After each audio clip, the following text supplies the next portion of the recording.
Melalui proses diferensiasi sel. Kemudian pematangan sel ini terjadi di tubulus seminiferus, kemudian disimpannya di epididymis. Jadi kebayang ya, prosesnya ada di testis, tepatnya di tubulus seminiferus, terjadi pematangan selnya di situ. Tetapi sel spermanya akan disimpan di dalam epididymis namanya, satu struktur namanya epididymis. Kemudian tubulus seminiferus terdiri dari sejumlah besar sel germinal yang disebut dengan spermatogonia. Nah, spermatogonia ini dia ini yang akan berdiferensiasi. Berdiferensiasi itu berubah bentuk melalui tahap-tahap perkembangan tertentu untuk membentuk sperma. Jadi awalnya adalah spermatogonia banyak sekali terdapat pada tubulus seminiferus, dimatangkan ya, terjadi proses diferensiasi atau perubahan bentuk, kemudian prosesnya itu kompleks, baru setelah matang akan disimpan di dalam epididymis ya. Gitu. Kemudian dia itu dipengaruhi oleh hormon-hormon, di antaranya yang pertama hormon FSH dan LH. Dia itu dihasilkan oleh kelenjar hipofisis. Nah, kelenjar hipofisis akan menghasilkan FSH dan LH. LH akan merangsang sel Leydig namanya untuk menghasilkan hormon testosteron. Pada masa pubertas, androgen atau testosteron ini akan memacu tumbuhnya sifat kelamin sekunder, seperti tumbuhnya janggut gitu ya, contohnya. Kemudian FSH. FSH dia akan merangsang sel Sertoli. Lihat tempatnya atau daerah yang dirangsangnya selnya ini berbeda. LH tadi ke sel Leydig, FSH akan merangsang ke sel Sertoli dengan fungsi yang beda. Kalau LH menghasilkan hormon testosteron, kalau FSH dia akan memacu spermatogonium untuk memulai spermatogenesis. Kemudian hormon pertumbuhan secara khusus meningkatkan pembelahan awal pada spermatogenesis ya. Jadi hormonnya itu kalian bisa mengingatnya atau memahaminya itu sebenarnya ada dua, ada FSH dan LH ditambah hormon pertumbuhan. FSH-nya fungsinya khusus untuk memulai spermatogenesis, dia merangsang spermatogonium lewat atau via sel Sertoli gitu ya. Kemudian LH akan merangsang sel Leydig menghasilkan hormon testosteron, gunanya untuk yang sifat kelamin sekunder. Oke, next. Untuk yang pria,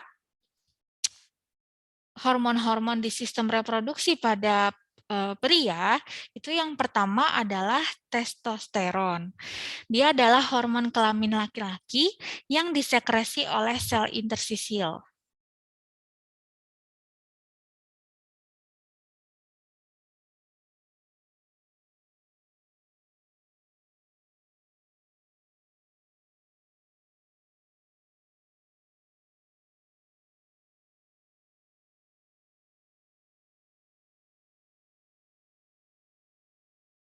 Mohon maaf ya, ini sepertinya sinyal WiFi di kantor agak ada gangguan.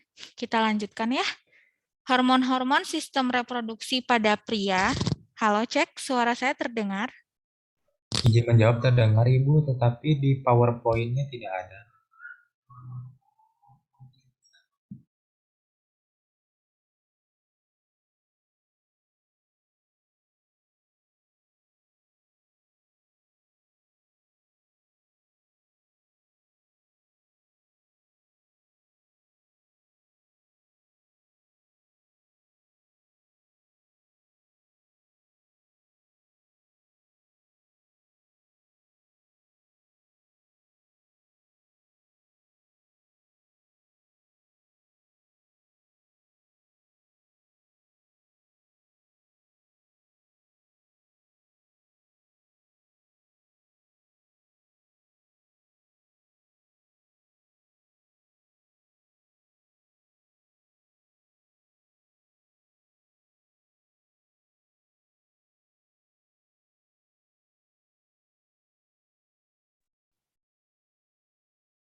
Oke. Saya Off cam saja ya, supaya lancar ini presentasinya nggak keluar-keluar terus. Apakah suara saya terdengar? Terdengar Ibu. Ya, terima kasih Tegar. Kita lanjutkan ya. Hormon-hormon sistem reproduksi pada pria, yang pertama adalah hormon testosteron. Kalau testosteron ini sering sekali kita dengar jadi identik pada laki-laki, ada testosteronnya. Sel ini ada disekresi oleh sel interstisial. Sel interstisial ini ada di antara atau di dalam ruang di antara tubulus seminiferus. Testis di bawah rangsangan hormon yang namanya ICSH, interstitial cell stimulating hormone dari hipofisis. Nah, sebenarnya testosteron ini makin terlihat pengaruhnya pada masa pubertas pada pria, yaitu pengembangan sifat-sifat kelamin sekunder seperti tumbuhnya janggut, suaranya lebih berat ya. Jadi yang sebelumnya ketika anak-anak masih nyaring gitu ya, kalau dalam bahasa Sunda masih cempreng, kemudian ketika sudah pubertas itu semakin berat atau ngebas gitu ya. Dan kemudian ada juga pembesaran genitalia. Dihasilkannya di usia berapa? Terutama di 11 sampai dengan 14 tahun, dan itu akan terus meningkat dengan cepat pada permulaan pubertas dan berlangsung hampir sepanjang kehidupan. Nah, berkurangnya kecepatan produksi dari testosteron itu ada di usia pria 40 tahun, dan umur 80 nanti tetap menghasilkan testosteron kurang dari 1/5 dari nilai puncak. Dan testosteron ini meningkat kecepatan sekresinya oleh beberapa kelenjar utama pada kelenjar sebasea. Jadi kadang-kadang di wajah itu menimbulkan jerawat, ya sebagai salah satu gambaran yang paling sering pada masa pubertas. Fungsinya adalah yang pertama adalah efek desensus testis ya. Jadi yang utama ya perkembangan dari seks pria ya, organ seksualnya selama kehidupan dan juga faktor keturunan. Ya, baik secara primer dan sekunder. Tadi kalau yang primer lebih kepada alat reproduksi pada pria, sedangkan yang sekunder itu adalah seperti munculnya tumbuhnya janggut, suara yang lebih berat, dan juga dari pembesaran dari genitalia. Yang kedua adalah hormon dari gonadotropin atau GnRH ya. Sebenarnya gonadotropin releasing hormone. GnRH ini dihasilkan oleh kelenjar hipofisis anterior. Nah, dia akan mensekresi dua, ada FSH dan LH. Tadi sudah kita bahas kalau FSH untuk pengaturan spermatogenesis, perubahan spermatosit primer menjadi spermatosit sekunder supaya spermatogenesisnya berlangsung sempurna. Dan LH, dia mengurangi sekresi testosteron kembali ke tingkat normal untuk melindungi terhadap pembentukan testosteron yang terlalu sedikit. Ini kalau misalnya kita lihat ya bagaimana proses spermatogenesis ya. Kita bisa lihat dari pointer ini, spermatogonium ya. 2N dia sifatnya, kemudian menjadi primary spermatocyte 2N, secondary spermatocyte ya, dia akan membelahnya itu secara mitosis menjadi spermatid. Nah, di sini ya, awalnya dia meiosis ya, 2N, kemudian nanti jadinya adalah 4 spermiogenesis. Dari yang tadinya spermatogonium itu 2N, membelahkan ya mitosis, diferensiasinya dia secara meiosis 1 dan meiosis 2. Yang kita ingat tadi, kalau meiosis nanti hasilnya adalah gandanya ya, atau 4N. Kemudian namanya apa saja? Namanya itu berbeda-beda, mulai dari spermatogonium, dia adalah tahap pertama pada spermatogenesis yang dihasilkan oleh testis. Spermatogonium itu terbentuk dari 46 kromosom dan 2N kromatid. Nah, setelah dia ada, dia akan diberi makan atau nutrien oleh sel-sel toli dan berkembang menjadi spermatosit primer. Spermatosit primer merupakan hasil mitosis dari spermatogonium. Pada tahap ini tidak terjadi pembelahan. ya. Kemudian menjadi spermatosit sekunder merupakan hasil meiosis. Ini penjabaran dari gambar sebelumnya ya. Nah, nanti spermatosit yang sekunder terbentuk adalah 23 kromosom dan 2N kromatid. Spermatid adalah hasil meiosis dari spermatosit sekunder. Baru kemudian dia mengalami diferensiasi atau pematangan sehingga terbentuklah sperma, yaitu tahap sperma yang telah matang dan siap dikeluarkan. Strukturnya begini, ada ekor, kemudian di bagian luarnya ada membran plasma, kemudian pada bagian kepalanya, ini kan ada kepala, bagian tengah, dan juga ekor ya. Nah, yang pada bagian kepala, di dalamnya adalah akrosom, ada nukleus, dan ada sentriol. Pada bagian lehernya di sini, bagian tengahnya ada mitokondria yang bentuknya spiral, dan kemudian di bagian luar ekor ada membran plasma. Nah, sperma yang terbentuk ini adalah yang telah matang dan siap dikeluarkan dan istilahnya siap membuahi sel ovum yang telah matang juga gitu ya ketika telah terjadi kopulasi gitu ya. Nah, kemudian di spermatogonium ini ya, saya ulang yang spermatogonium yang awal, dia terjadi mitosis, berubah menjadi spermatosit primer, kemudian spermatosit primer ini terjadi meiosis 1, baru terjadi pembelahan. Nah, di pembelahan ini namanya spermatosit sekunder, terjadi meiosis 2, baru kemudian terjadi yang namanya struktur spermatid. Jadinya 1, 2, 3, 4 pematangan, baru nanti hasilnya sperma atau spermatozoa.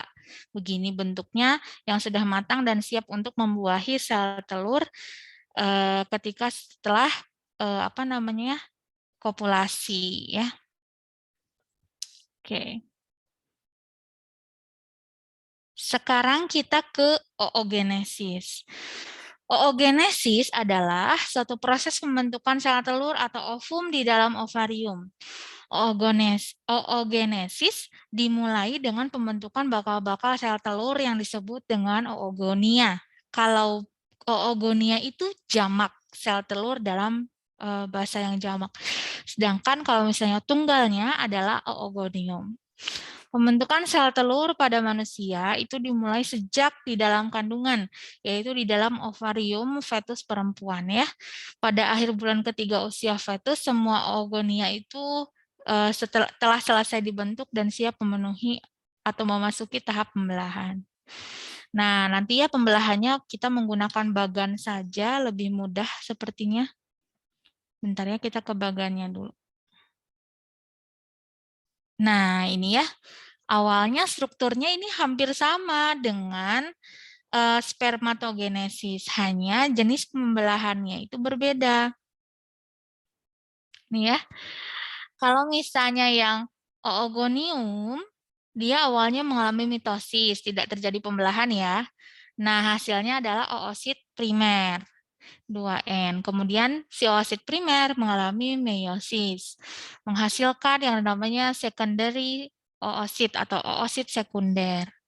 Nah, kemudian ada juga badan polar dan oosit sekunder. Oosit sekunder dia mengalami meiosis 2. Nanti hasilnya ketika bertemu dengan sperma, spermanya masuk ke dalam ovum ini ya, ketika sudah matang, terjadi proses fertilisasi, baru ada badan polar kedua. Hasilnya tetap satu sel ovum ya. Beda dengan sperma tadi yang langsung ada 4. Kalau yang ini hasilnya tetap satu ovum. Nah, kemudian dari satu oogonium hasilnya adalah satu ovum. Kita balik lagi ke awal. Nah, pada saat oogenesis tadi ya sudah mengalami badan kutub primer atau badan polar tadi yang disebut ya, mengalami pembelahan meiosis 2. Nah, nanti hasilnya badan kutub kan tadi ada struktur yang namanya badan polar atau badan kutub ya. Jadi sebenarnya dia itu akan mengalami degenerasi atau hancur, tidak akan terjadi sel atau ovum gitu ya. Jadi bisa kita simpulkan bahwa dari oogenesis ini hanya menghasilkan satu ovum, berbeda tadi dengan sperma. Nah, proses pembentukan atau proses oogenesis ini dipengaruhi oleh beberapa hormon. Di antaranya adalah FSH dan LH juga.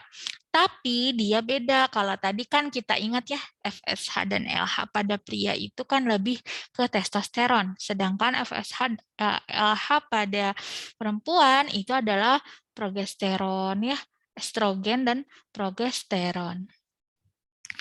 Nah, pada perempuan dengan usia reproduksi atau usia subur ya sudah menstruasi maksudnya.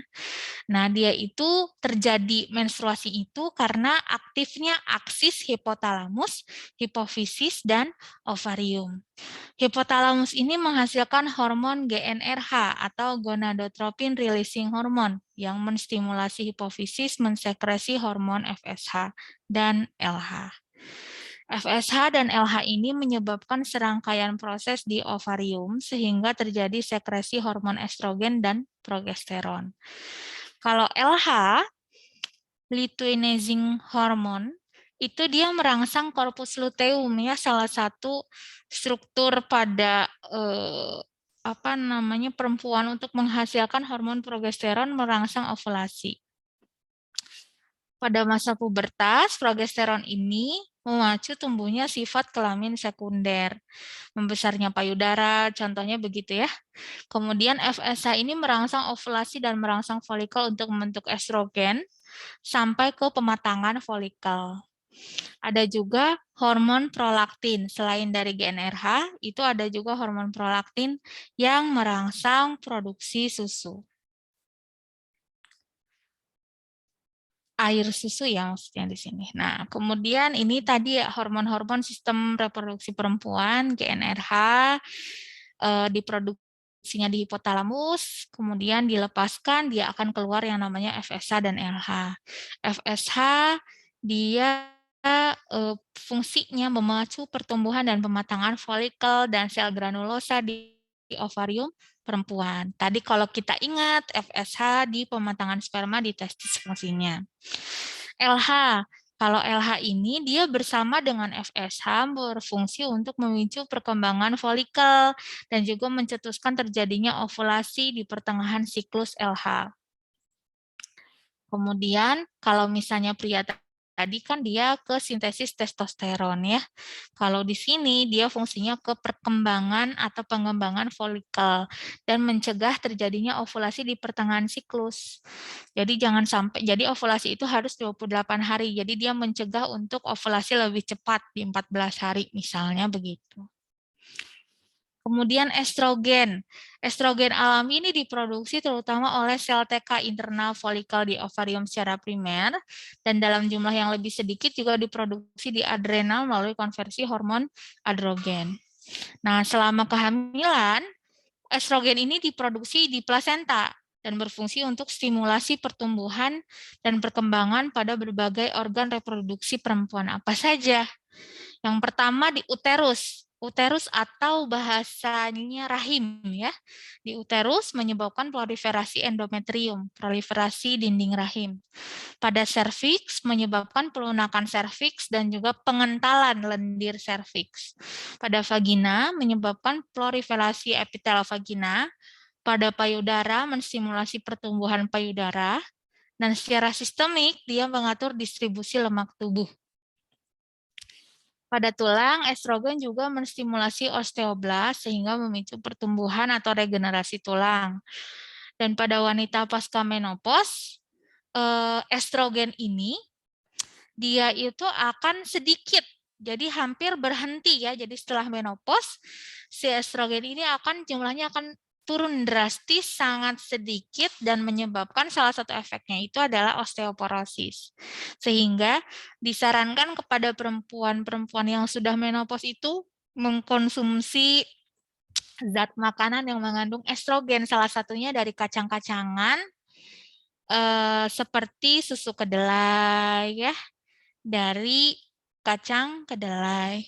Nah, kemudian estrogen ini ada juga kalau misalnya tidak didapatkan dari nutrisi, ada juga terapi hormon estrogen sintetik pengganti. Kemudian yang selanjutnya adalah hormon progesteron. Progesteron itu secara alami diproduksi terutama di korpus luteum di ovarium dan sebagian diproduksi di kelenjar adrenal. Dan pada kehamilan juga diproduksi di plasenta.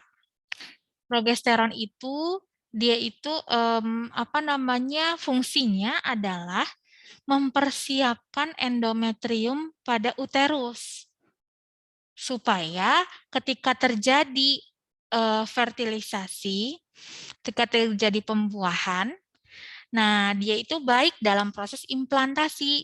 Jadi kan ketika sperma bertemu dengan sel telur yang telah matang, nah dia dibantu oleh si progesteron ini dia mempersiapkan kondisi rahim supaya menempelnya si sel ovum yang telah dibuahi oleh sel sperma itu bisa menempel dengan baik, disebutnya implantasi, supaya bisa berkembang menjadi janin gitu ya.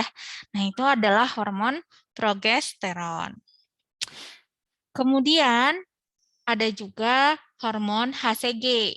Ini adalah hormon yang khas sih kita dengarnya itu pada saat seorang perempuan itu hamil. Jadi dia diproduksi, hormon ini khas diproduksi sejak usia kehamilan 3 sampai 4 minggu oleh jaringan trofoblast atau jaringan plasenta. Kadarnya itu dari yang tidak ada, dari yang 0 ya, ketika tidak hamil. Nah, ketika hamil dia akan meningkat sampai ke kehamilan itu di usia 10 sampai 12 minggu. 100.000 mikrounit per mililiter. Nah, kemudian nanti di trimester kedua dia akan turun ya di bulan ke-4 sampai pada ke-6.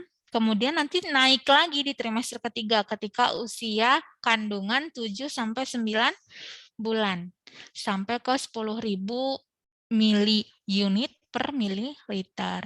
Fungsinya apa sih gitu ya? Yang pertama, utamanya secara umum adalah fungsi imunologi. Fungsi pertahanan tubuh si ibu hamil ini. Selain itu, meningkatkan atau mempertahankan fungsi korpus luteum dan juga produksi hormon steroid, terutama di masa-masa kehamilan awal ya. Jadi ada efek mual, ada efek apa tuh sakit kepala misalnya, dan ini akan berbeda antara satu individu dengan individu yang lain, tidak selalu sama. Tapi yang umumnya terjadi adalah karena tingginya HCG itu maka terasa mual gitu ya. Kemudian deteksi HCG ini bisa lewat darah dan urin, dan biasanya itu kan kalau misalnya sudah telat menstruasi, si ibu diminta untuk cek urin dengan menggunakan test pack misalnya juga bisa. Nah, nanti dipastikan kembali dengan menggunakan cek darah ketika pertama kali datang ke fasilitas kesehatan untuk memastikan apakah dia sedang hamil atau tidak. Kemudian ada juga LTH atau laktotropik hormon atau prolaktin. Diproduksi di hipofisis anterior, memiliki aktivitas memicu atau meningkatkan produksi sekresi air susu oleh kelenjar payudara. Itu fungsi dari laktotropik hormon. Lebih sering kita sebut dengan prolaktin. Jadi dia lebih pada fungsi meningkatkan produksi ASI. Kalau di ovarium, prolaktin ini mempengaruhi ke pematangan sel telur. Pada saat kehamilan, prolaktin juga diproduksi oleh plasenta selain oleh hipofisis anterior ya. Nah, kemudian fungsi laktogenik atau laktotropik prolaktin tampak terutama pada masa laktasi atau pasca persalinan. Prolaktin juga memiliki efek inhibisi terhadap GnRH hipotalamus sehingga kadarnya berlebihan, dapat terjadi gangguan pematangan folikel, gangguan ovulasi, dan gangguan head. Contohnya adalah amenore. Ada yang tahu apa itu amenore?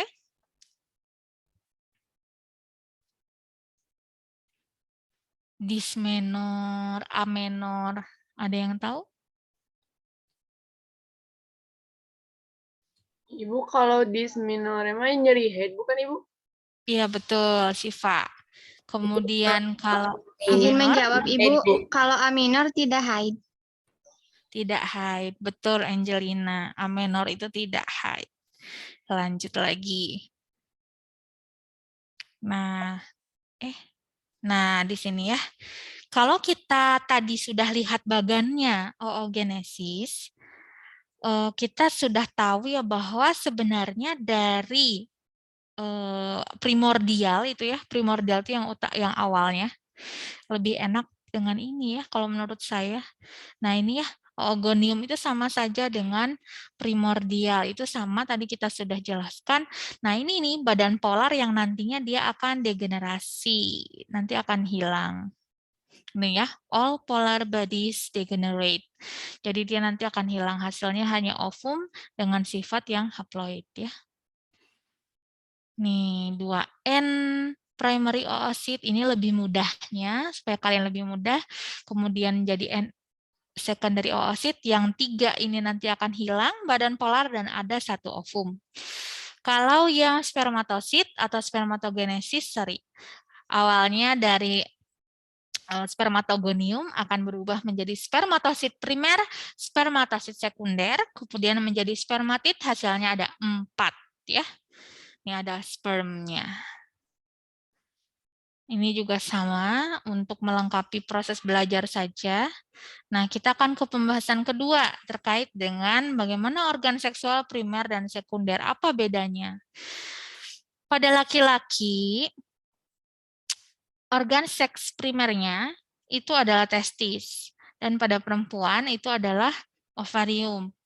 Nah, kemudian secondary sex organ atau organ seks sekundernya itu seperti epididymis, vas deferens gitu ya, uretra, glandula prostat, vesicula seminalis, dan penis ya.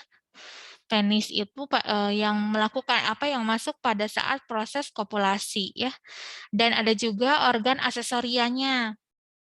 Aksesoria atau eksternal seks karakter. Kalau ini kan internal ya.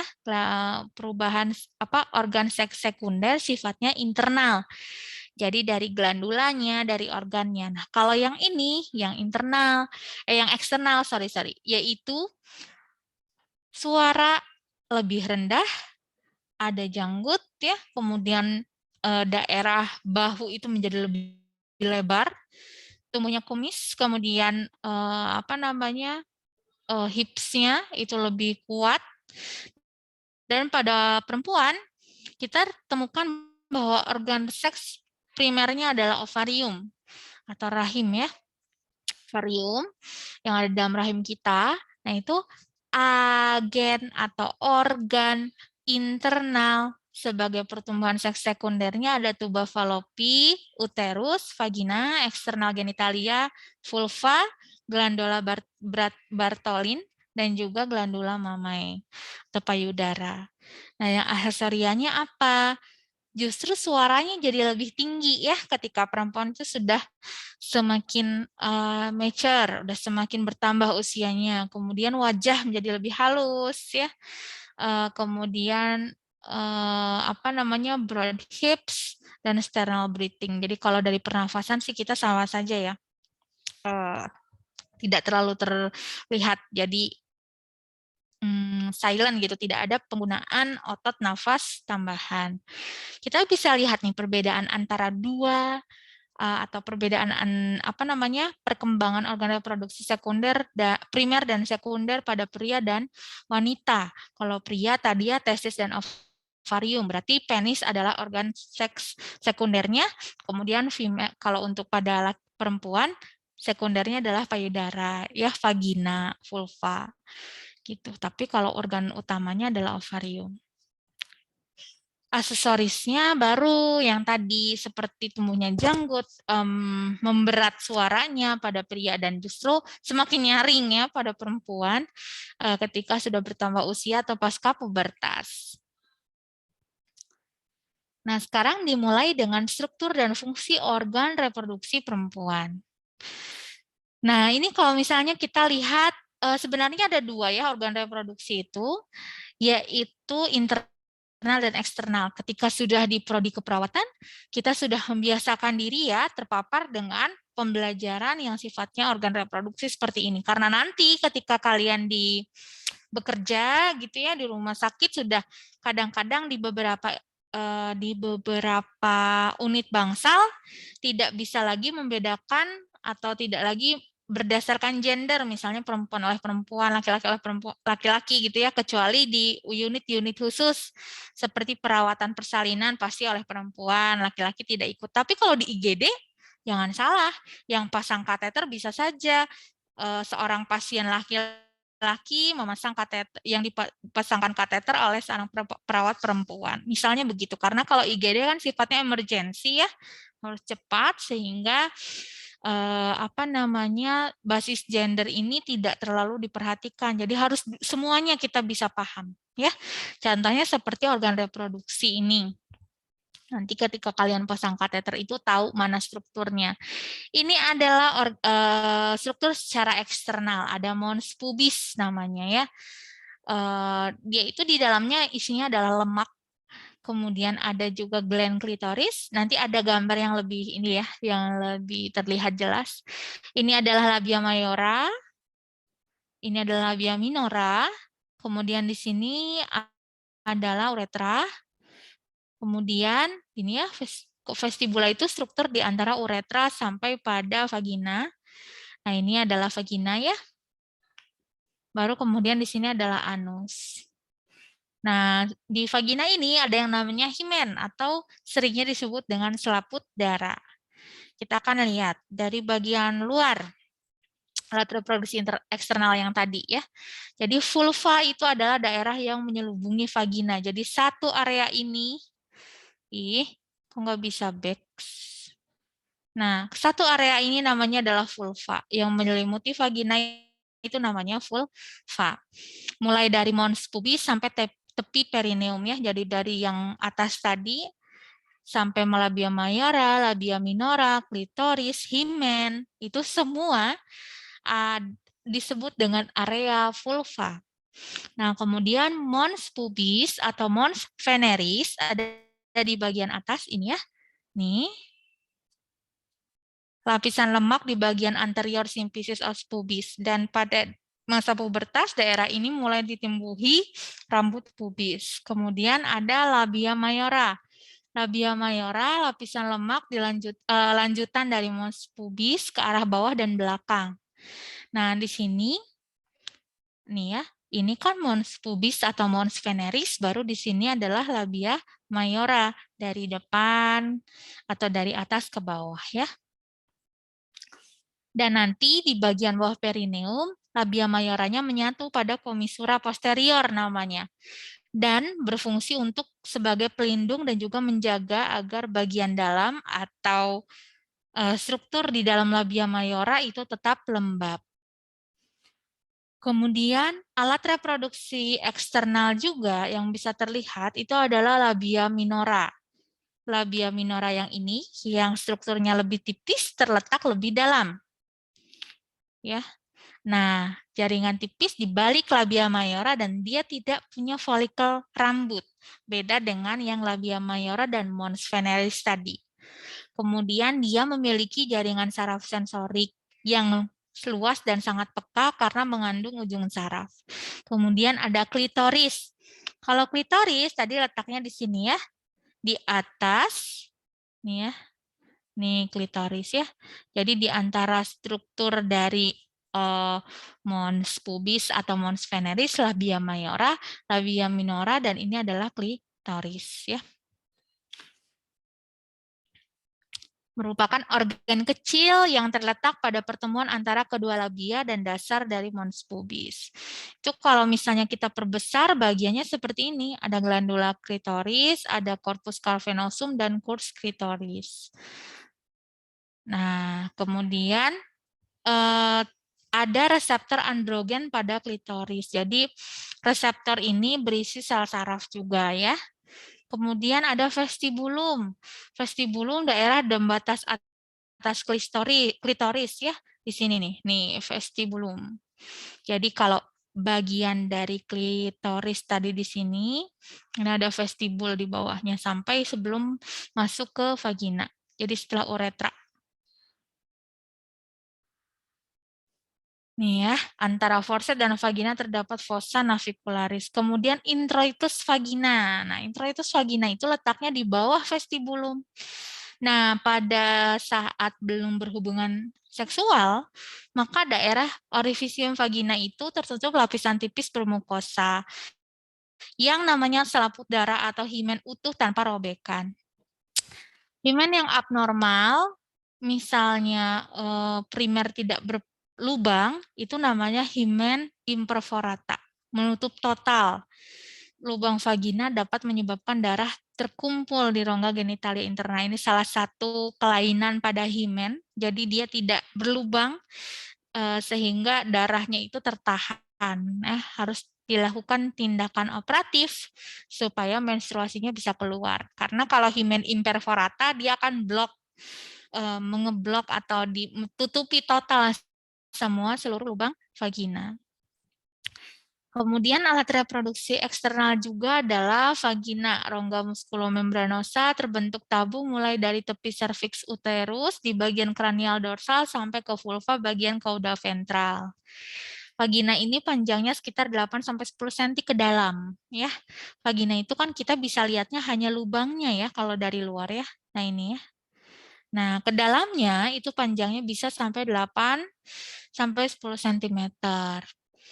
Fungsinya adalah untuk mengeluarkan ekskresi, hasil ekskresi pada saat haid, untuk jalan lahir juga ya. Tapi tenang saja, meskipun kelihatannya memang sempit, tapi ketika proses persalinan ya, nanti ada yang namanya pembukaan, kalian akan belajar ada fase laten dan ada fase aktif.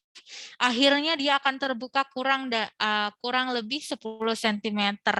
Ya, makanya namanya pembukaan 10 ya, jadi untuk populasi atau pertumbuhan juga. Kemudian perineum. Perineum itu adalah di bawah vulva, tepi bawah vulva dengan tepi anus. Ini namanya perineum. Ini namanya perineum ya. Jadi di antara vulva dan anus. Ini kan vulva seginian nih. Nah, di bawahnya ini namanya perineum. Kenapa harus tahu nama-namanya? Karena perineum ini tempat lokasi jahit ya, ketika proses persalinan kan terjadi robekan. Bisa karena satu prosedur medis namanya episiotomi. Episiotomi itu adalah daerah di bagian bawah vagina itu digunting miring seperti ini ya, seret gitu ya. Di sini seret, digunting, nah ke area perineum baru nanti dijahit. Nah, area perineum baru kemudian kalau misalnya kalian tahu di sini, oh ini namanya area perineum yang harus juga dibersihkan ya sebelum anus. Nah, ini gambaran yang lebih jelasnya, baik itu mons pubis, klitoris, kemudian labia mayora, labia minora yang lebih tipisnya, kemudian ada vagina, di atasnya vagina atau yang menyelubungi atasnya adalah himen, perineum, dan anus. Yang selanjutnya adalah fungsi organ reproduksi yang interna. Interna itu ada tuba falopi, ovarium, ya, uterus yang tidak terlihat ya di dalam. Kemudian uterus itu letaknya di belakang atau di depannya usus besar ya. Rektum, anus, kan tadi strukturnya nyambung dari depan tadi. Uretra yang untuk buang air kecil, kemudian vagina ya. Ini bladdernya atau kandung kemihnya. Kemudian selanjutnya alat reproduksi interna di sini adalah untuk uterus.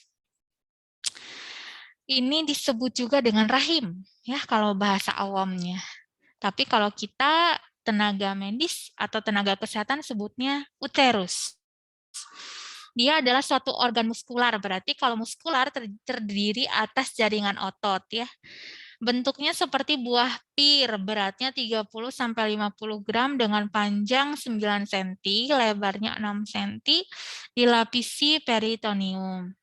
Selama kehamilan, uterus ini berfungsi sebagai tempat implantasi, jadi tempat berkembangnya mulai dari embrio sampai janin membesar sampai nanti dilahirkan menjadi bayi ya.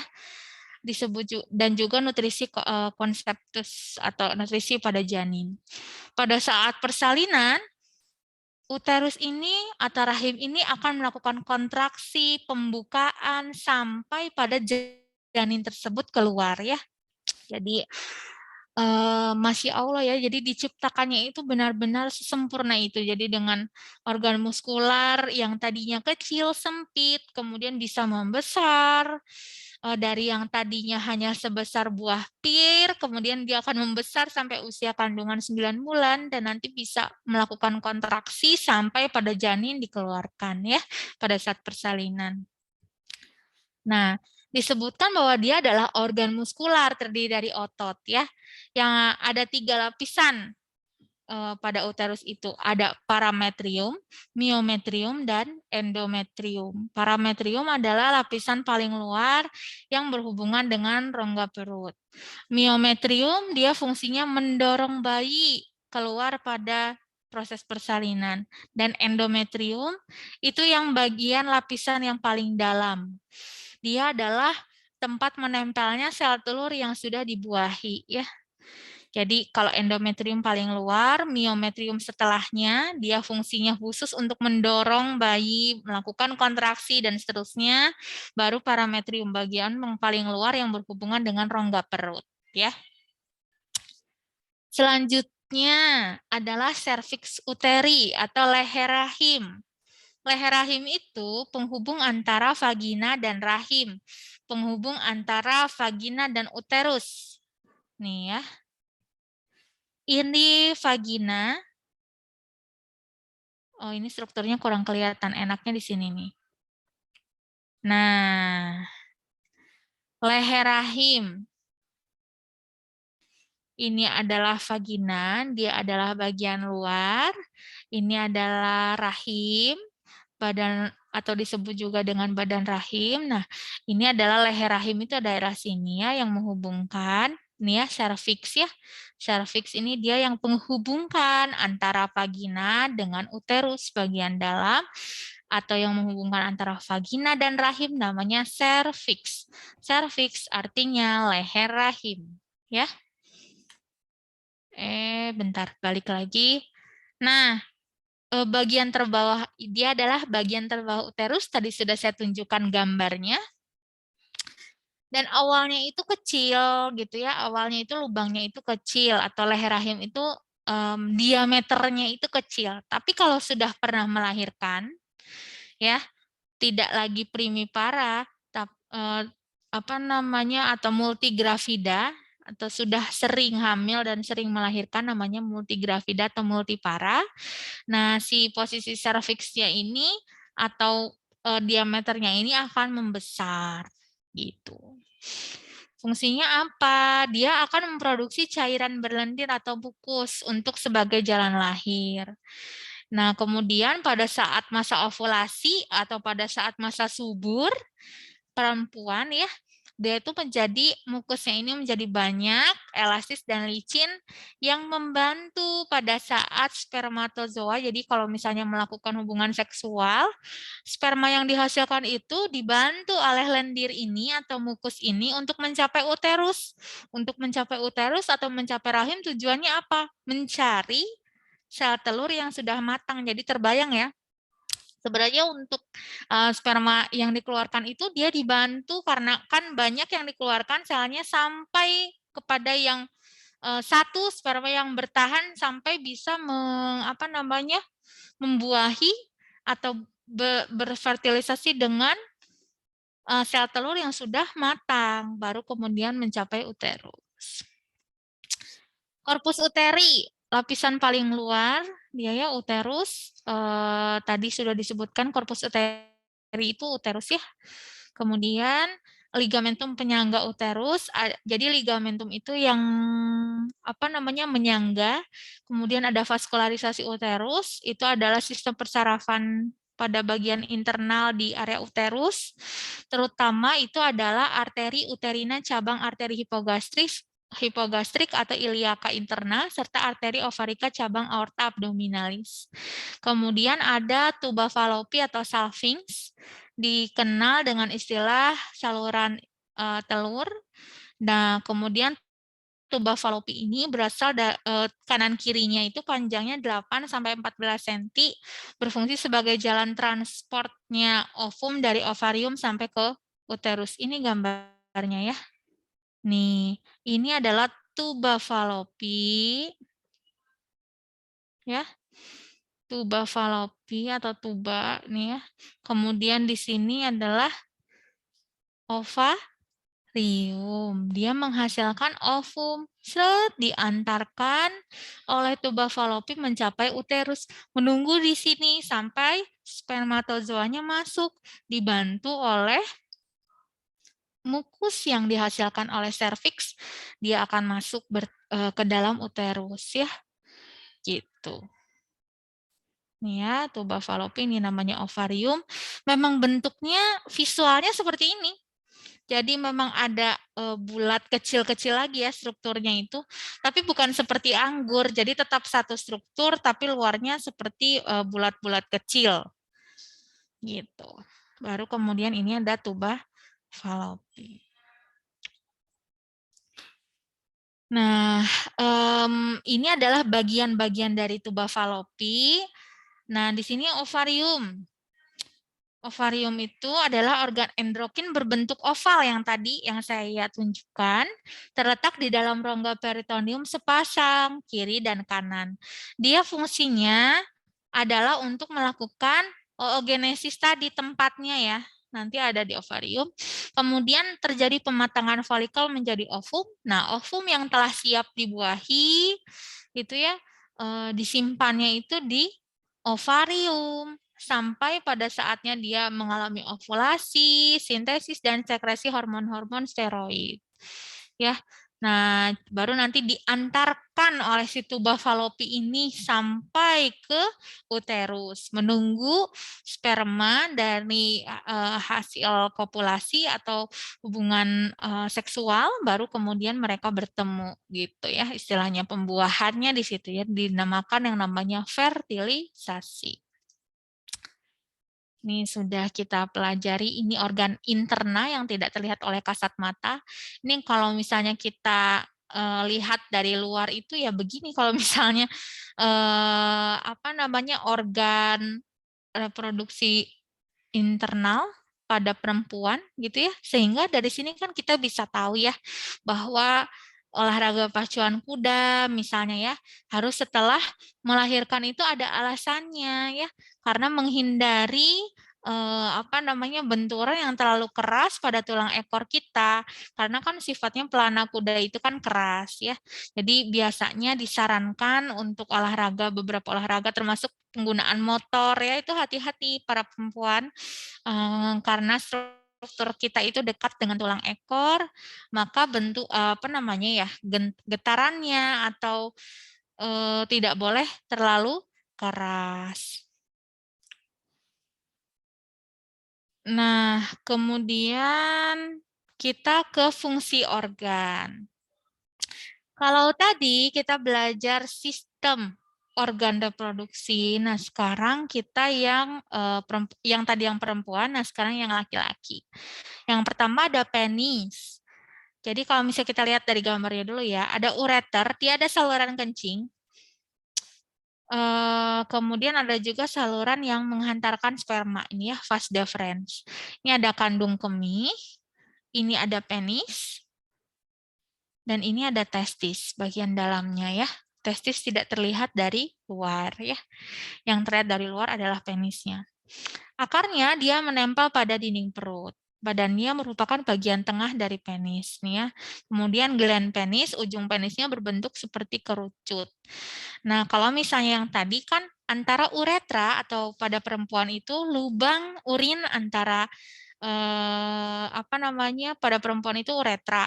Nah, kemudian untuk melakukan hubungan seksual itu dia menggunakan vagina ya. Sedangkan pada laki-laki baik itu untuk berkemih maupun untuk melakukan hubungan seksual itu menggunakan organ eksternal yang sama, yaitu penis. Tapi salurannya memang berbeda ya. Nih, dasar gland penisnya namanya korona, dan pada pria yang tidak disunat atau tidak disirkumsisi, ada kulit depan yang menyelubungi namanya preposium ya. Kemudian badan penis ini ada 3 rongga silindris atau jaringan erektil. Ini ada nama-namanya ya.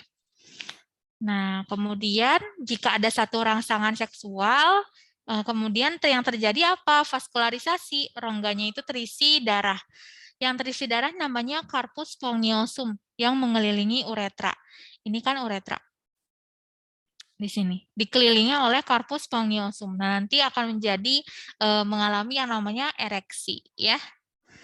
Nah, ini adalah skrotum. Skrotum tadi kantung berkulit tipis yang mengelilingi dan melindungi testis, karena testis tidak terlihat ya. Skrotum ini dia fungsinya sebagai pengontrol suhu untuk testisnya, karena supaya sperma itu bisa baik kualitasnya, bisa terbentuk secara normal, maka testis itu harus memiliki suhu yang lebih rendah dibandingkan dengan suhu tubuh. Siapa yang ngatur ya, yang membantu atau yang berperan adalah organ skrotum gitu. Nah, ototnya adalah otot kremaster pada dinding skrotum. Dia akan mengendur atau mengencang sehingga testisnya suhunya itu menjadi lebih dingin atau suhunya menjadi lebih hangat. Jadi yang mengatur lebih dingin atau lebih hangatnya itu melalui skrotum. Kemudian testis. Testis adalah struktur di dalam ya, berbentuk lonjong dengan ukuran sebesar buah zaitun yang terletak di dalam skrotum. Biasanya testis kiri itu letaknya lebih rendah dengan testis kanan. Testis ini ada 2 fungsi, yaitu menghasilkan sperma dan membuat hormon atau memproduksi hormon testosteron. Hormon seks pria yang utama ya, testosteron. Dan kemudian epididymis, tadi sudah tahu ya fungsinya, penyimpanan sperma dari testis. Penyimpanan sperma dari testis dan menyediakan ruang serta lingkungan untuk proses pematangan sperma. Baru kemudian adalah vas deferens. Vas deferens ini dia akan menghasilkan atau menghantarkan sperma dari epididymis. Tadi kan sudah kita ingat bahwa setelah terjadi pematangan di testis, dia itu akan disimpannya di epididymis, baru kemudian dialirkan oleh vas deferens. Vas deferens untuk masuk ke dalam uretra gitu. Struktur lainnya seperti pembuluh darah dan saraf ya. Jadi yang tadi yang saya sebutkan, uretra pada pria itu ada 2 fungsi. Sedangkan pada perempuan hanya 1 fungsi ya, untuk berkemih saja. Sedangkan untuk melakukan kopulasi atau hubungan seksual dia menggunakan vagina pada perempuan. Pada laki-laki, uretra itu ada 2 fungsi, bagian dari sistem kemih, dia akan mengalirkan air kemih dari kandung kemih, dan bagian dari sistem reproduksi juga yang mengalirkan semen ya. Nah, kemudian ada juga kelenjar prostat yang letaknya ada di bawah kandung kemih dan mengelilingi bagian tengah dari uretra. Biasanya sebesar walnut ya. Kemudian dan kelenjar prostat ini pada pria ini tinggi resikonya mengalami yang namanya CA prostat ya, paling sering itu. CA itu cancer, jadi kanker prostat atau tumor pada prostat. Kelenjar ini yang paling sering tinggi terjadi yang namanya cancer atau tumor. Kemudian, nah ini kalau misalnya kita lihat bentuknya, pertama ini adalah uretra. Nih bagian dasar dari penis itu namanya korona ya, tadi disebutkan. Kemudian ini gland penis dan ini preposium kalau misalnya tidak disunat. Kemudian ini adalah corpus spongiosum tadi, ketika ada rangsangan seksual dia akan terisi dengan darah kemudian mengalami ereksi. Kemudian di sini juga ada dasar penis, dia berhubungan dengan dinding perut ya. Tadi sudah kita bahas, ini adalah gambar yang lebih memvisualisasikan penjelasan kita tadi sebelumnya. Nah, ini ya ketika ada rangsangan erotis gitu ya atau rangsangan seksual masuk, sebenarnya diprosesnya di otak dulu. Kita dilihat dari mata ataupun juga baunya tercium dari hidung. Nah, diprosesnya di otak dulu. Yang bekerja siapa? Hipotalamus dan juga sistem limbik. di dalam otak kita memproduksi itu sebagai rangsangan seksual, misalnya gitu pada pria. Atau bisa juga dari suara ya. Nah, kemudian ketika sudah diterjemahkan sebagai rangsangan seksual oleh otak, nah yang terjadi ada yang namanya mekanoreseptor pada penis ya. Jadi ada mekanoreseptor pada penis, nanti dia akan menghasilkan proses yang namanya ereksi ya. Jadi dia akan berdilatasi. Gitu bisa saja karena bukan hanya rangsangan berupa penglihatan, pendengaran, dan penciuman. Bisa juga dengan gerakan tertentu misalnya ya. Nah, efeknya itu apa ya? Dengan sering melakukan, istilahnya kalian sudah tahu ya, masturbasi. Nah, itu efeknya apa? Ketika dipaksakan dengan rangsangan mekanis, bisa saja menimbulkan satu kelainan-kelainan maupun penyakit secara psikologis maupun fisik. Dari psikologis, dia akan menimbulkan kecanduan, dari segi fisik dia akan menimbulkan ejakulasi dini ya. Itu dari segi fisik sehingga tidak diperkenankan untuk rangsangan-rangsangan mekanis ini menjadi satu rutinitas ya, atau masturbasi ini menjadi satu rutinitas. Ini adalah proses ereksi. Jadi siapa sih yang berperan? Ya utamanya adalah dari tempat menerima rangsangan itu diproses oleh otak dan juga sistem limbik.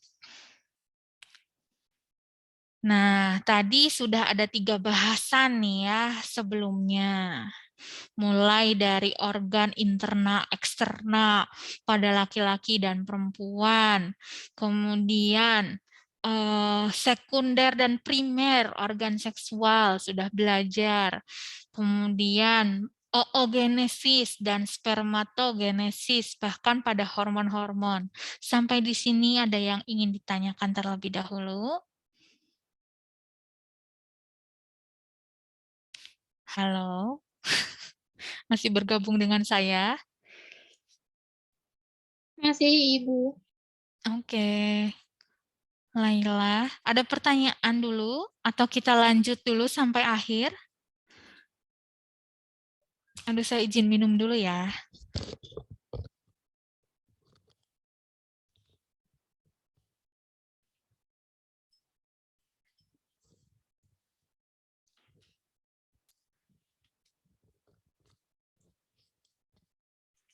Halo, kita lanjut ya. Lanjut.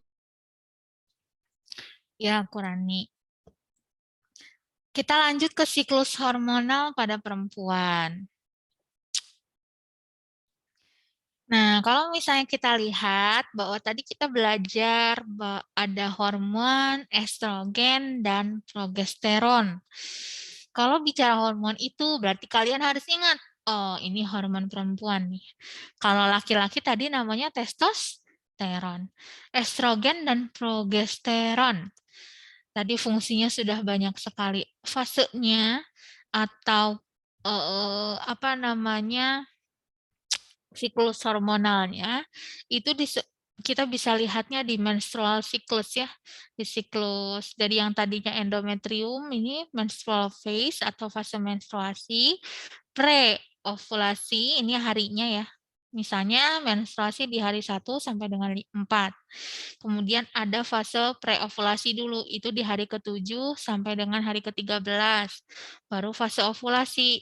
Fase ovulasi ini adalah fase atau disebut juga dengan masa subur, yaitu hari ke-14 setelah hari pertama haid.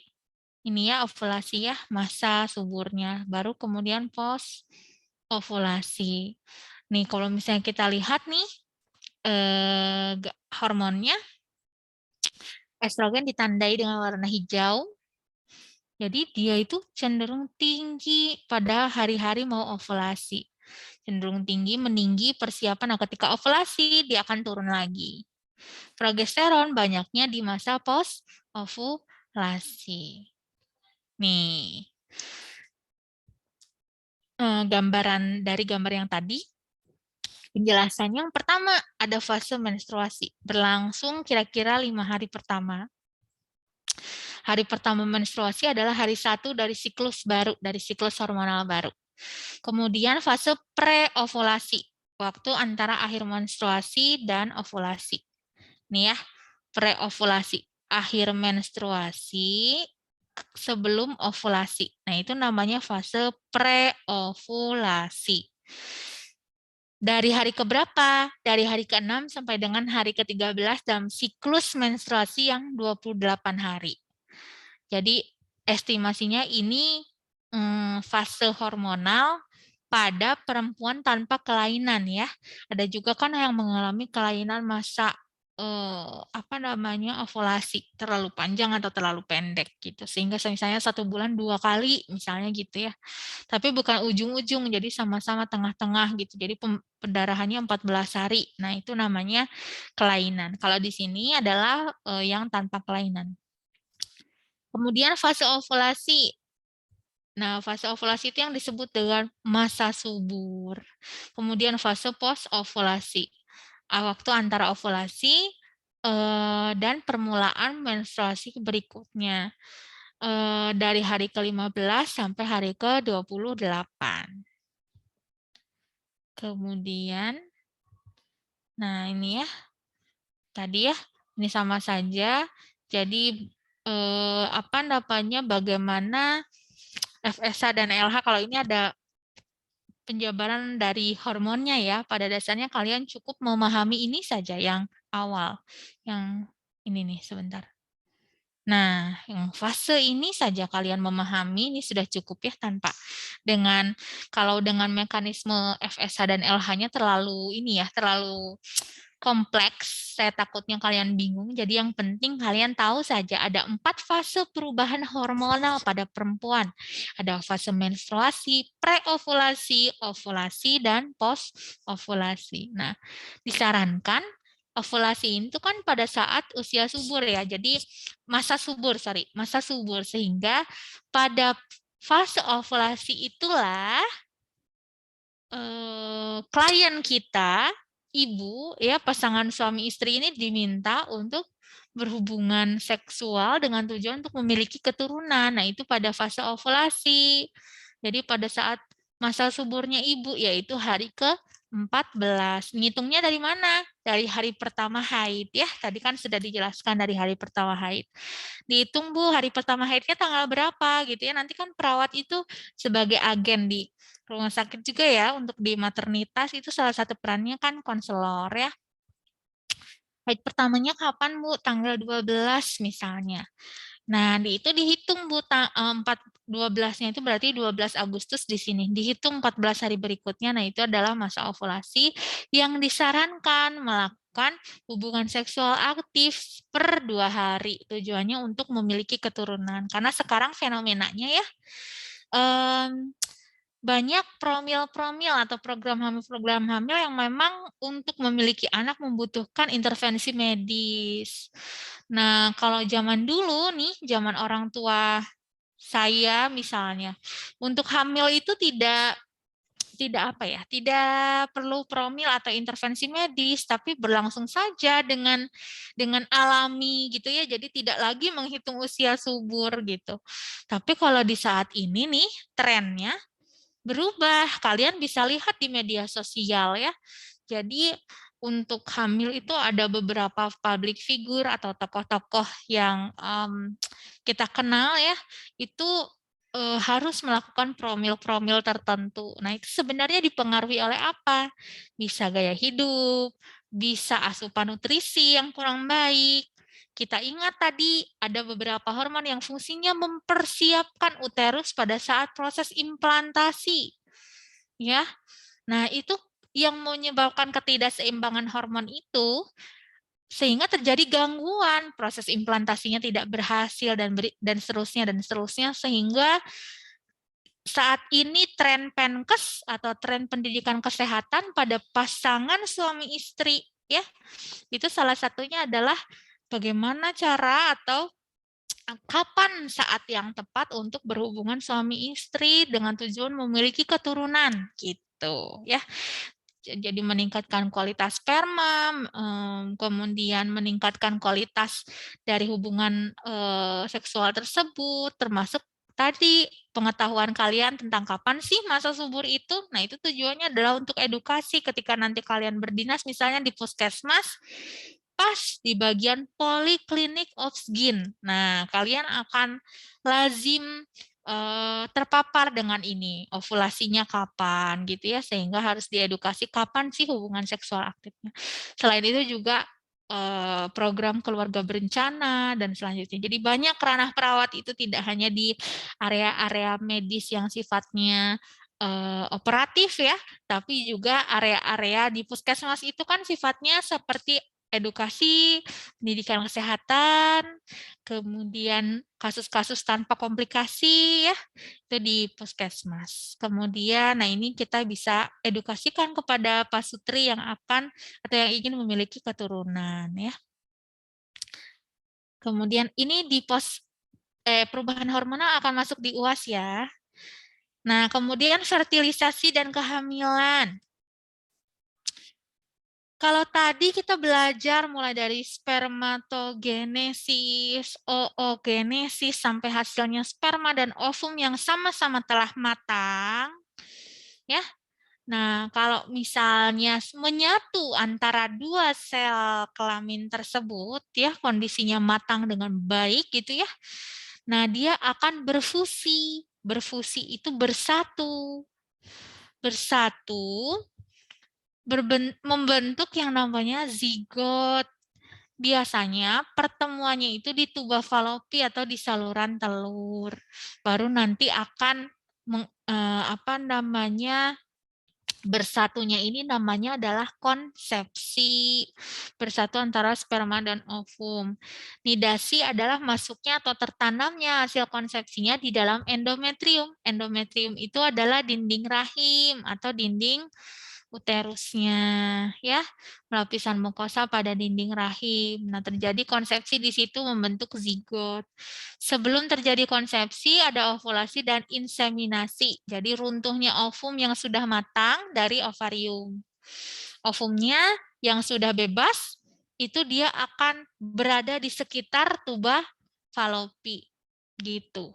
Nah, kemudian bila ovum gagal bertemu dengan sperma dalam 2 hari, ya, pada saat fase ovulasi itu, ovumnya ini akan mati dan hancur. Jadi tidak akan hamil karena sel telurnya itu tertahan tadi ya di tuba falopi, berdiam saja di situ tapi tidak bertemu dengan sperma yang telah matang tadi dalam 48 jam, ya. Nah, kemudian inseminasi adalah ekspulsi semen dari uretra pria ke dalam vagina wanita, yaitu ya hubungan seksual ya. Beberapa juta sperma akan masuk ke dalam saluran reproduksi perempuan setiap kali ejakulasi. Jadi setiap kali ejakulasi dia akan menghasilkan atau memasukkan sperma yang jumlahnya itu jutaan. Kemudian spermanya ini akan bergerak dengan menggunakan ekornya. Kita udah ingat tadi strukturnya, mulai dari kepala, leher atau lehernya, baru kemudian ekornya. Kemudian dengan bantuan kontraksi muskular yang mengelilinginya, spermanya bergerak melalui uterus. Tadi ada juga dibantu oleh lendir yang dihasilkan oleh serviks ya. Kemudian dia akan masuk ke tuba falopi dengan kecepatan 1 kaki per jam. Jadi meskipun cepat, tapi karena ukurannya kecil, dia hanya 1 kaki per jam ya. Kemudian sperma itu akan hidup selama beberapa hari, berenang seperti, atau kita bayangkannya seperti kecebong kayak gitu. Nah, kemudian bila ovulasi terjadi selama hari itu, maka ovumnya ini kan akan ketemu dengan sperma dan akan meninggalkan ovarium dan meninggalkan tuba falopi ya. Kemudian terbentuk namanya adalah zigot. Jadi kalau misalnya spermanya memasuki ovum, ekornya dilepaskan, kepalanya membesar untuk membentuk pronukleus laki-laki. Kemudian nukleus ovumnya menjadi pronukleus wanita. Tadi ya, bersatunya antara pronukleus itu disebut dengan fertilisasi. Dia membentuk bersatu, kemudian membentuk sel baru yang namanya zigot. Baru 24 jam setelahnya, zigotnya ini akan mengalami pembelahan atau cleavage. Ini ibunya sudah telat menstruasi atau belum? Belum ya.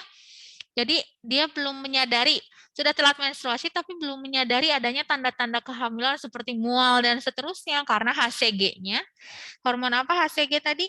Chorionic gonadotropin ya, HCG, human chorionic gonadotropin masih meningkatnya itu belum terlalu tinggi, jadi belum disadari nih. Tapi di dalam itu setelah konsepsi, dia mengalami pembelahan dengan proses menarik yang disebut dengan mitosis. Kemudian dari yang tadinya zigot, dia akan menjadi blastula. Enaknya kita lihat pakai gambar nih. Baru terjadi implantasi. Nah, ketika implantasi atau menempel ya, itu namanya adalah nidasi. Dia menempel di uterus, Jadi kalau misalnya tidak di uterus, itu namanya kehamilan ektopik ya. Dia tidak menempel di tempat yang semestinya. Nah, kalau begitu apa yang harus dilakukan? Ya karena kalau uterus mah dia bisa berkembang membesar, kemudian menjadi tempat yang baik untuk perkembangan janin. Nah, kalau misalnya ektopik itu harus dilakukan aborsi ya, aborsi dengan indikasi medis tentunya karena tempatnya tidak seharusnya yaitu tidak di uterus. Nah, jadi implantasi ini juga menjadi proses yang penting ketika menempelnya si blastula atau si zigot ini di dalam bakal janinnya ini ya, harus di dalam uterus. Gitu. Ini lebih jelas nih, sepertinya di gambar. Bentar. Nah, perkembangan embrio ya. Nah, ya, sebelum pada perkembangan embrio, kita harus tahu dulu bahwa ada struktur yang dinamakan dengan plasenta. Plasenta itu pembentukan plasenta itu terjadinya itu di tahap embrionik. Tahap embrionik itu terjadi mulai hingga minggu ke-8, dari minggu pertama sampai minggu ke-8. Itu namanya tahap embrionik. Tahap embrionik itu intinya di minggu 1 sampai 4 ibu sudah telat haid tapi dia belum merasakan tanda-tanda peningkatan HCG yang meningkat seperti mual. Jadi dia belum tahu kalau dia hamil, baru telat haid aja. Nanti ketika diceknya itu usianya memang sudah di angka 4 minggu sampai 5 minggu usia kehamilan. Nah, ini tahap embrionik itu mulai dari diskus embrionik, terjadi pertumbuhan vesikel korionik, itu yang di dalam disebut juga dengan tahapan janin ya, awal-awal atau bakal janin. Kemudian pembuluh umbilikus dan plasenta. Nanti akan muncul si plasenta ini di tahap embrionik. Baru terjadi yang namanya perkembangan embrio. Usia 1 bulan. 1 bulan itu berarti dari minggu pertama sampai dengan minggu ke-4. Ya, 1 bulan. Itu strukturnya namanya blastokis. Terjadinya apa saja? Janin itu sudah mulai melakukan pembentukan otak, tulang belakang, jantung, dan paru. Karena ini adalah organ vital, maka seharusnya nutrisi pada ibu yang sedang hamil di usia awal-awal kehamilan, terutama di trimester 1 ya, bulan pertama, kedua, ketiga, itu harus baik.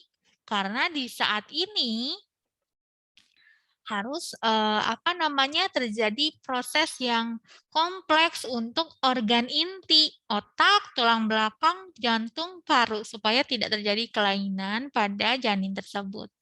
Usia 2 bulan, blastokis ini menjadi embrio, dia juga sudah membentuk kepala dan badan. Udah mulai ada lubang hidungnya, bibir, mulut, lidah, meskipun belum sempurna. Ya, dari gambarnya saja kita sudah lihat bahwa struktur yang tadinya bentuknya bulat saja di zigot. Nah, ketika di sini kita sudah lihat ada lebih besar tapi sebenarnya belum terlihat jelas ya bentuk kepalanya ini. Kalau di bulan kedua sudah terlihat ada kepala, ada badannya. Ini usia 3 bulan dia membentuk telinga, alat kelamin luar, jari tangan kaki ya. Dan dia sudah mampu menggerakkan anggota badan. Jadi ketika di USG di usia 3 bulan itu, dia sudah bergerak-gerak gitu ya, aktif. Meskipun tidak terlalu sering. dan belum menendang, ya, belum melakukan apa namanya tadi kerasa menendang gitu ya, baru pembentukan telinga. Usia 4 bulan, kepala dan badan bayi bertumbuh dengan cepat dari struktur yang tadinya masih belum tegas batasannya, dia menjadi lebih besar ya, kepalanya jadi lebih besar, lebih tegas batas antara kepala dengan badan, dengan tangan, dengan kaki. Kemudian ini di usia 5 bulan. Hubungan interaktif antara ibu dan bayi sudah mulai bisa dibina ya di usia 4 bulan, setelah 4 bulan itu. Kenapa? Karena dia sudah mengalami penyempurnaan sistem saraf. Jadi sudah mulai mendengar suara-suara yang apa namanya, dia dengar rangsang cahaya, rangsang suara itu sudah mulai, kemudian sentuhan ya. Kalau misalnya dipanggil dengan kalimat-kalimat yang baik, maka dia berkembang jadi bisa bisa apa namanya, memahami, bahkan ya memahami perasaan ibunya juga bisa, karena kan kita dihubungkan oleh plasenta, makanya disebutnya ibu hamil tidak boleh stressful karena bayi turut merasakan rangsangan tersebut. Jadi ibu hamil itu harus happy seperti itu ya. Terus mengutarakan kata-kata yang baik, misalnya, "Nak, hari ini apa dulu yang dilakukan?" gitu ya, dijelaskan. Nah, itu tujuannya adalah untuk memaksimalkan proses impuls-impuls saraf ya pada bayi gitu, karena lagi terjadi penyempurnaan sistem saraf. Ini ya. Jadi setiap kali si ibu merasa gembira, sedih, lapar misalnya, janin pun mengalami hal yang sama. Kalau mengenai berat dan juga panjang janin, itu nanti bisa kalian baca sendiri ya. Kemudian di usia 6 bulan. Usia 6 bulan itu janin selain bertambah berat dan panjang, dia terjadi pematangan fungsi dan sistem di dalam tubuh. Dan terjadi pembentukan vernix caseosa. Vernix caseosa itu adalah lemak yang menyelimuti bayi ya. Tujuannya menjaga kehangatan. Nanti setelah dilahirkan juga bayi akan tetap punya vernix caseosa, warnanya putih-putih ya, menyelimuti bayi baru lahir. Dia adalah lapisan lemak. Dan dia tuh menggerakkan tubuhnya sebagai satu respon khas. Jadi sebenarnya kalau di awam itu kita dengarnya ini bayinya nendang, padahal tidak hanya nendang ya, bisa saja kena kepala, bisa saja itu tangannya yang bergerak gitu ya, kena ke perut, kemudian bisa juga kakinya atau bagian bokong janinnya, bisa saja. Jadi intinya itu sebenarnya bukan tendangan, kalau tendangan kan identiknya dengan kaki saja yang bergerak, padahal seluruh tubuh bayi itu bisa bergerak sebagai satu respon khas ya. Kalau misalnya dia terlalu bising misalnya, dia merasakan udah ribut banget nih gitu, dia bergerak gitu, memberikan impuls. Kemudian dia lapar misalnya, karena si ibu lapar tentunya nggak mungkin dia lapar, ibunya tidak lapar ya. Karena tadi ya terhubung ya. Kemudian usia 7 bulan, pertumbuhan dan penambahan berat janin. Terutama di usia ini krusial pengawasan indikasi medis ibu seperti kehamilan resiko tinggi. Nanti kalian akan belajar gangguan-gangguan pada kehamilan seperti preeklamsi, eklamsi ya. Jadi ibunya tekanan darah tinggi gitu ya. Terlebih lagi kalau yang kembar ya menjadi kehamilan resiko tinggi. Nah, ini di usia 7 bulan. Usia 8 bulan alveolus pada paru mulai berkembang dan di usia 9 bulan mulai peralihan dari janin menjadi BBL. Jadi fungsi parunya semakin matang, kemudian tentunya struktur kepala, tangan, sudah selayaknya peralihan ya seperti bayi baru lahir di usia 9 bulan ini. Tuh ya, jadi dari sini tuh, dari belajar ilmu biomedik dasar di sistem reproduksi, udah tahu nih, wah begitu kompleksnya Tuhan menciptakan mulai dari sel kelamin, jantan dan betina, dia berproses sampai kedua sel kelamin ini matang, kemudian bertemu ya melalui proses apa namanya inseminasi ya, atau hubungan seksual, bersatu, nah kemudian menjadi zigot, berkembang selama 9 bulan. Nah, dari situ kan kita semakin tahu kebesaran Tuhan dan semakin menghargai peran dari orang tua kita, ibu dan ayah ya. Terutama ibu yang hamil sekian 9 bulan ya, ternyata tuh prosesnya itu panjang, harus menjaga nutrisi, menjaga emosi ya, nutrisi emosional, kemudian mendoakan, sounding juga ya. Jadi kalau sekarang itu identiknya pendidikan itu sejak di dalam kandungan, 1000 hari kehidupan itu termasuk sejak di dalam kandungan itu sudah diberikan kata-kata yang baik, sudah diajarkan apa namanya, atau diperdengarkan suara-suara yang memang baik ya, murotal apa, karena dia akan berespon terhadap, janin akan berespon terhadap rangsang suara, rangsang cahaya. Jadi kalau misalnya ibunya marah-marah ya janinnya dengar dan juga merasakan dan dia akan stres gitu ya. Oke, itu materinya. Oh, satu lagi ada genetika. Kalau ini sangat sedikit. Materinya terkait dengan genetik, yaitu ilmu yang mempelajari sifat keturunan, hereditas, serta segala seluk-beluknya secara ilmiah.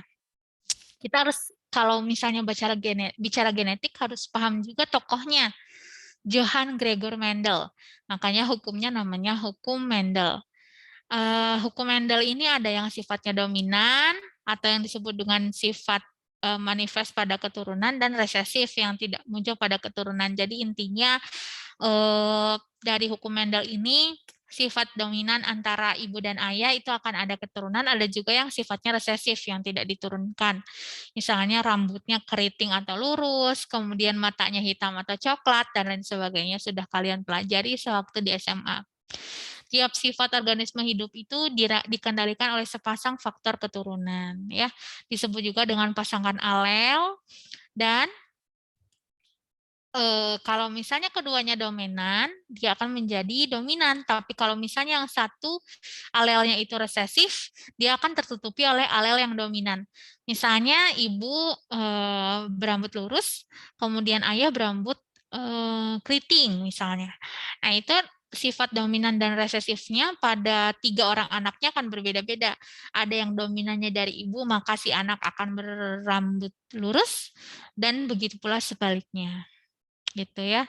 Nah, kalau di sini individu murni itu 2 alel yang sama atau homozigot.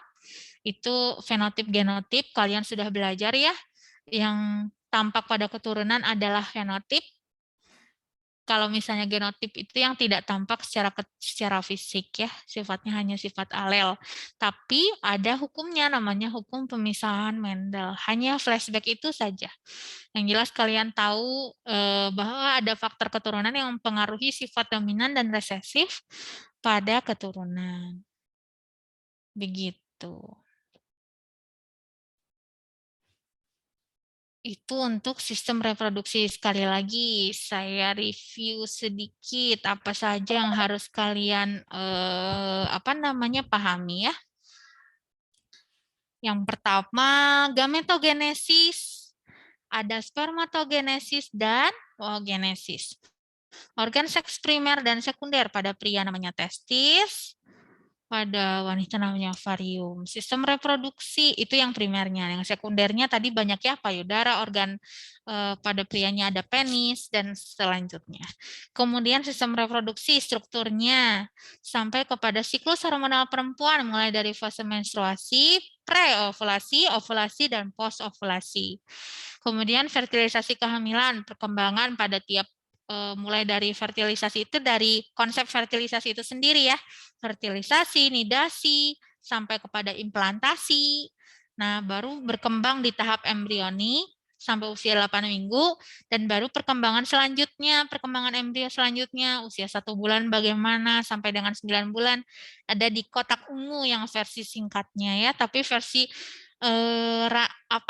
panjangnya ada di slide juga. Kemudian ada genetik atau sifat-sifat yang diwariskan melalui faktor keturunan.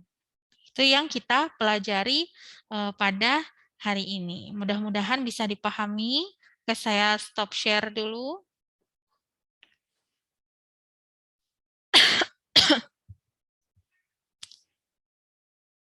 Saya akan sekalian share screenshot ya. Screenshot kehadiran. Bisa on cam dulu, Tantri, Angelina, Ibu tunggu. Tegar, Laila, Halda.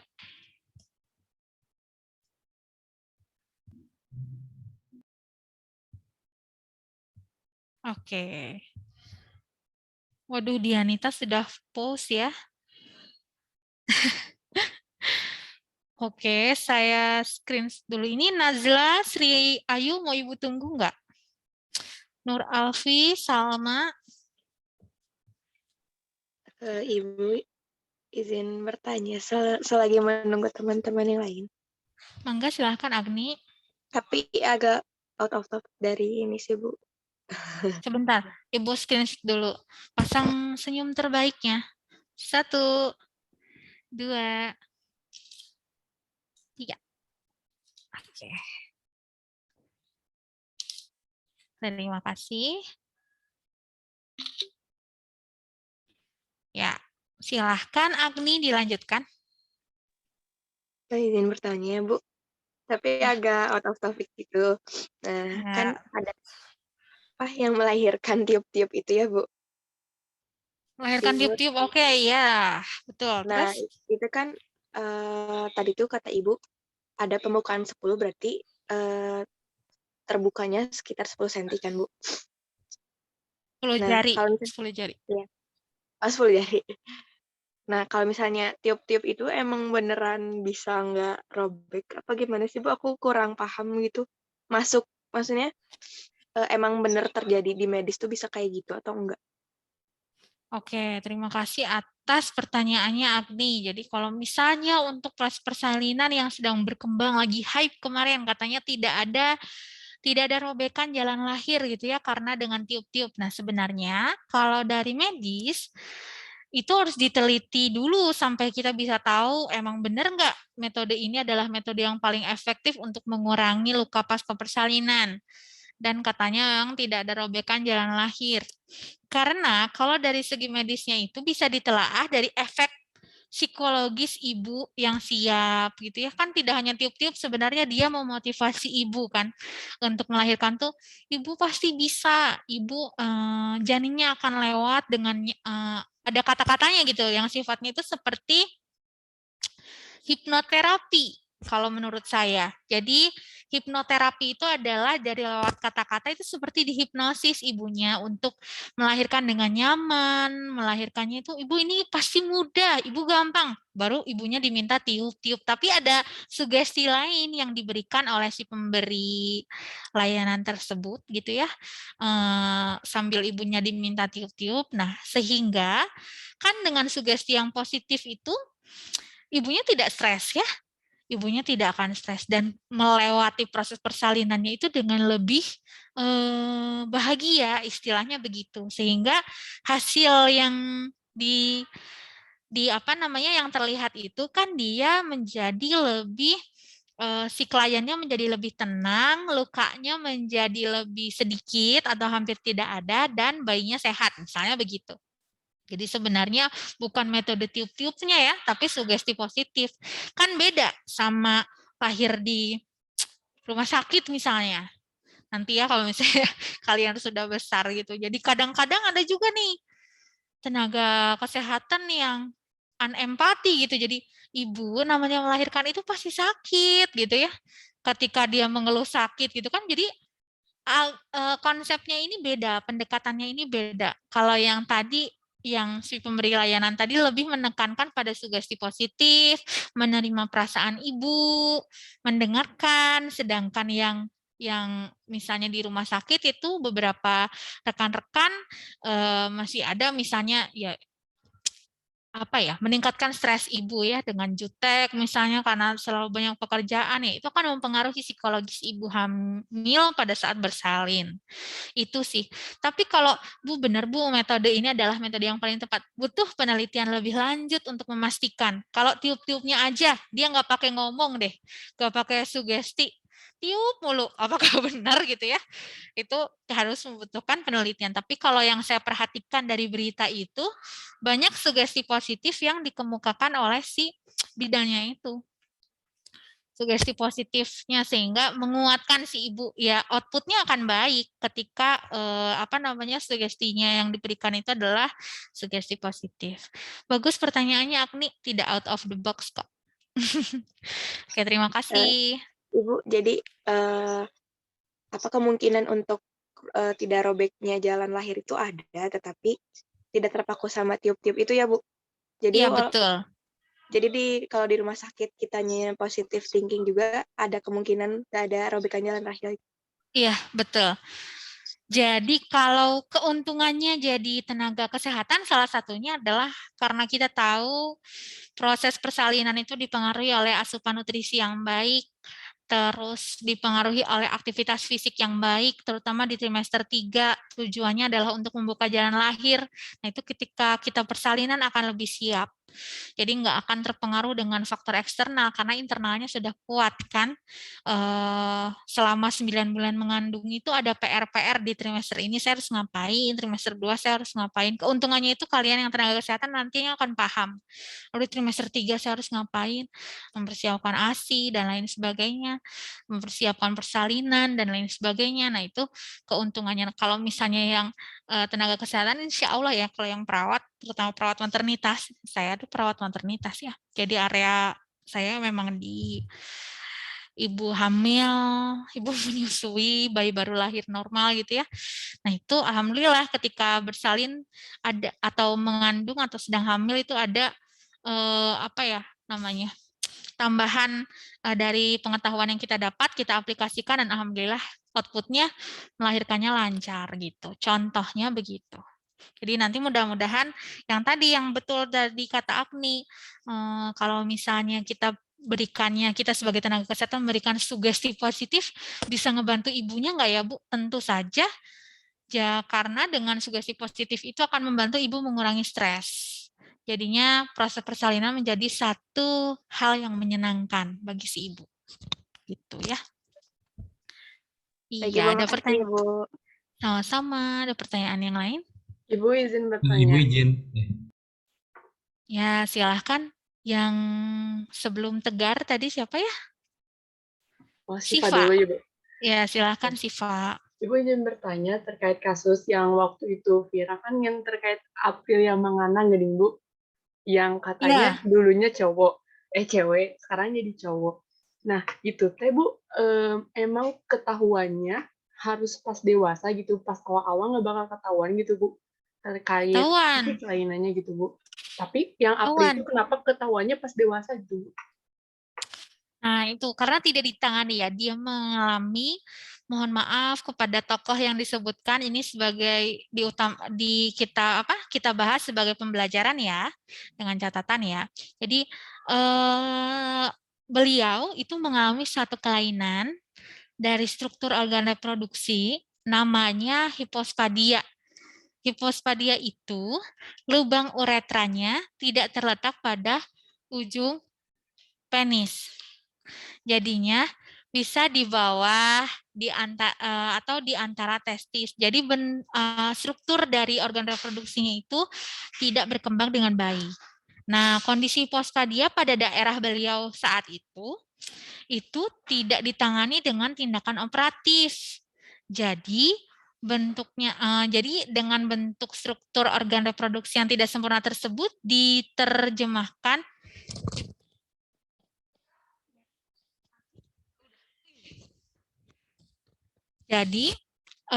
dengan kelainan tersebut diterjemahkannya dia sebagai perempuan. Padahal struktur organ reproduksinya mengalami kelainan, di mana bentuknya juga tidak seperti kita mons veneris, ada labia mayora, labia minora, uretra, dan ada vagina. Tidak ada itu juga, tapi tidak terbentuk sempurna, ada testis, ada penis gitu loh. Jadi nama kelainannya adalah hipospadia. Lubang uretranya itu tidak di ujung penis. Nah, karena tidak